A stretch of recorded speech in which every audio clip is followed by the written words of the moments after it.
Diasco Foot, le miroir du football de la diaspora congolaise.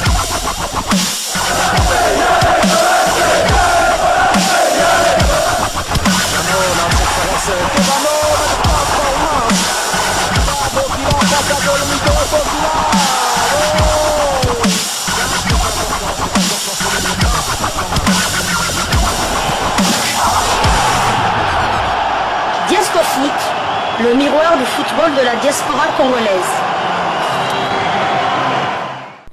Vous êtes sur Diasco Foot, le miroir du football de la diaspora congolaise. Diasco Foot vous dit bonjour, tout le plaisir est pour nous de vous retrouver, mais surtout de savoir que vous êtes nombreux en train de suivre votre chaîne YouTube dédiée uniquement aux footballeurs de la diaspora congolaise. C'est l'heure de partager avec vous quelques news que nous avons pu récolter pour vous, des news concernant certains de nos internationaux ou des binationaux qui se sont illustrés dans leurs clubs respectifs. Et cela dans le cadre de cette deuxième livraison sportive de ce samedi 24 août 2024. Une livraison qui nous emmène du côté de la Belgique. Nous allons vous proposer un portrait, le portrait d'un trinational belgo-angolo-congolais que nous allons partager avec vous. Il peut donc évoluer avec trois pays, la Belgique, l'Angola et la République démocratique du Congo. Il s'agit du portrait de Bruni Ntimba qui a fait un début de saison en Belgique avec un club promu et qui en est déjà à 2 buts en 4 matchs. Il s'est déjà signalé. Alors, Bruni Ntimba est né en Afrique. Il est né à Bukunzau, c'est en Angola, d'un père congolais et d'une mère angolaise. Il est né le 5 avril 2000. Bruni et ses parents débarquent en Belgique alors qu'il est âgé de 2 ans seulement. Il évolue dans l'équipe de Dender et il joue au poste d'attaquant. Il est un peu polyvalent dans cette attaque-là. Il peut évoluer comme ailier, tout comme dans l'axe de l'attaque. Il porte le dossard 77. Après des passages dans les équipes de jeunes d'Anderlecht, Dender, Malines et Genk, Bruni fait ses débuts professionnels du côté d'Anvers le 1er août 2020 lors de la finale de la Coupe de Belgique. Victoire d'Anvers 1-0 face au club de Bruges. Le 20 août, il signe son premier contrat professionnel avec le club anversois où il ne parviendra malheureusement pas à s'imposer. Le 31 janvier 2023, il bouge du côté de Beveren en 2e division où il côtoie, je pense, Dieu merci, Mbo Okani. Mais c'est à Dender qu'il va vraiment se signaler. En effet, le 24 juin 2023, il signe un contrat de 2 saisons avec le club où il a inscrit 10 buts en 24 matchs et délivré 2 passes décisives.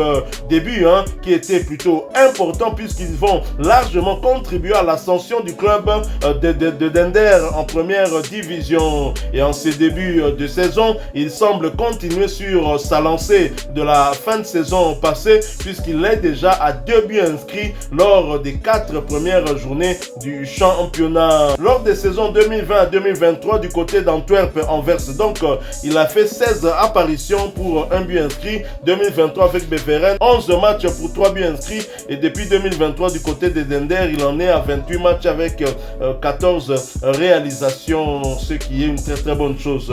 Et comme palmarès, je l'ai rappelé, une victoire d'Antwerp face au club de Bruges pour le compte de la Coupe lors de la saison 2019-2020. Il est donc vainqueur de la Coupe de Belgique.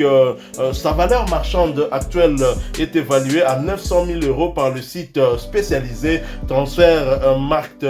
Voilà donc un profil, je dirais, plutôt intéressant. Il fait un bon début de saison. Parfois, certains joueurs ont besoin d'un nouvel environnement pour éclore. Il était du côté de Malines, il était du côté de Beveren, mais c'est finalement à Dender qu'il va vraiment marquer les esprits. On espère que son début de saison qui est trop nutrient va continuer sur cette dynamique, ce qui sera une très bonne chose. Un joueur que nous devrions donc suivre, le connaissez-vous? Tout à fait, je le connais depuis qu'il a fait ses débuts professionnels du côté de l'Antwerp. C'était un jeune en Belgique, il avait quand même une très belle cote. Il était même considéré comme une pépite de son âge. Je me souviens qu'il était parti de Genk, avant de venir à l'Antwerp, il était à Genk. Genk, il est parti du côté de l'Antwerp. Il est arrivé à l'Antwerp en juin ou juillet 2020 et pour son premier match officiel avec l'équipe du Royal Club Antwerp en août 2020 justement, il gagne la coupe de Belgique face au club de Bruges et il avait quand même eu du temps de jeu et là donc il est à l'Antwerp, il y avait quand même une grosse colonie congolaise, il y avait Dylan Batulisika, Dieu merci Mbokani, Jonathan Bolingi, Vadongo, Neil Depaul qu'on a vu furtivement du côté de l'équipe nationale. Donc il y avait déjà quand même 5 joueurs d'origine congolaise à l'Antwerp. Quasiment tous des internationaux. Pratiquement oui, tous des internationaux.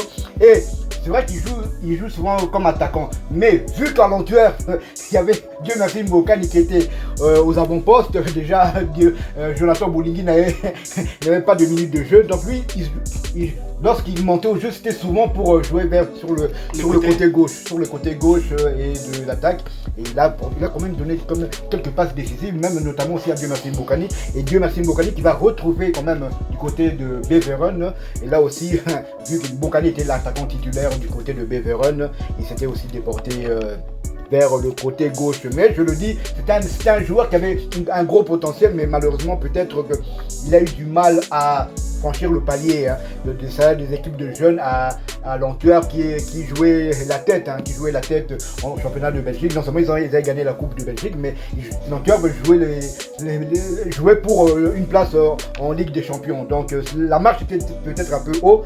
Et à Beveren, c'était aussi un peu compliqué. Bon, c'est vrai qu'il y avait aussi 2 joueurs grands attaquants là du côté de Beveren, mais lorsqu'il est parti, il a fait un pas en arrière. Enfin, pas un pas en arrière par rapport à Beveren, parce que Beveren aussi était en deuxième division. À Dender, c'est là qu'il a marqué les esprits. C'est là comme ça, il a commencé à montrer tout son potentiel et comme vous l'aviez dit, il a participé énormément à la montée de Dender en première division et avec ses buts et ses passes décisives, il permet à Dender d'être bien classé en championnat avec 7 points sur 12. Donc il contribue énormément au bon début de saison de ce club de Dender qui est l'une des surprises de ce début de championnat. Il mesure 1m87, belle taille quand même pour un attaquant, ailier parfois, attaquant de pointe. Alors il a signé un contrat de 2 saisons, le contrat va expirer le 30 juin 2025, mais il a quand même une année en option, donc il pourrait être prolongé jusqu'en 2026. Et donc c'est un joueur à suivre, comme je l'ai dit, un profil intéressant, même si le besoin dans la tanière en rapport avec son profil n'est peut-être pas pressant, mais quand même il faut que nous envisagions à caser certains de ces joueurs parce que la concurrence est rude et là on parle d'un joueur belgo-angolo-congolais. Je suis d'ailleurs étonné que le site de Transfermarkt ne fasse allusion qu'à 2 nationalités, la nationalité belge et la nationalité angolaise, alors que le joueur est né d'un père congolais. Et donc voilà, bon, c'est pas un joueur qu'on va se disputer avec l'Angola, on est comme on l'a fait souvent avec certains autres joueurs, on peut laisser à l'Angola parce que l'Angola n'a pas en tout cas une réserve comme celle de la République démocratique du Congo, bien évidemment. Donc retenez bien ce nom et suivez attentivement les matchs de cette équipe de Dender qui, je dirais, quand même la surprise de cette entame de saison du côté de la Belgique. On a été agréablement surpris par l'efficacité de cette équipe-là et surtout par l'efficacité de ce joueur Ntimba qui donc montre de très très bonnes choses. Bruni comme Carla Bruni, donc voilà, son nom c'est Bruni Ntimba, il est né en 2000, il a donc 24 ans, il a atteint 24 ans. Encore un Angolo-Congolais, le dernier portrait que nous avions fait le mercredi, c'était un autre trinational, mais lui c'est cette fois-ci de la Hollande, Angola et du Congo, Azor Matusi qui évolue du côté de Rennes, donc encore un trinational. Donc on a des binationaux, des trinationaux, des quadras nationaux, peut-être même des quintos. Non, ce pays est béni. Il y a un truc, il y a comment ça s'appelle, Nongue qui évolue du côté de la Juventus. Son père est congolais, sa mère est costaricienne. Il a trop T'es trinational aussi. Va suivre quand même, peut-être que du côté de Costa Rica c'est encore un mélange, du côté RDC c'est encore un mélange, donc voilà. RDC a, on va cesser de le répéter, mais on a un pléthore. On peut même en distribuer à l'Angola, ils en ont plus besoin. Le Congo Brazza aussi. Solo là. Congo Brazza, solo là. On peut te donner Congo Brazza, solo là. Solo là, Congo Brazza. Bon, on a babifou, ma basma lembi. Solo là. Toko libérer au moins 2, 3, 4 petits pour fan d'ici équipe. Pour me père mon mettre biso en danger. Hein? Solo là, Congo Brazza. Sasunda Sola, ma baie. Voilà, nous sommes arrivés à la fin de cette deuxième livraison sportive de ce samedi 24 août 2024. Si vous l'avez aimé, laissez-nous un maximum de j'aime. Merci de partager avec nous en commentaire votre point de vue. Abonnez-vous sur cette chaîne Diasco Foot parce que nous sommes le miroir du football de la diaspora congolaise. Et n'oubliez pas d'activer la petite cloche de notification histoire de ne plus rien manquer des prochains sujets que nous allons vous proposer. Encore une fois, merci à vous avec espoir de vous retrouver bientôt dans un autre sujet d'actualité. Mais en attendant, portez-vous bien et Diasco Foot vous dit au revoir.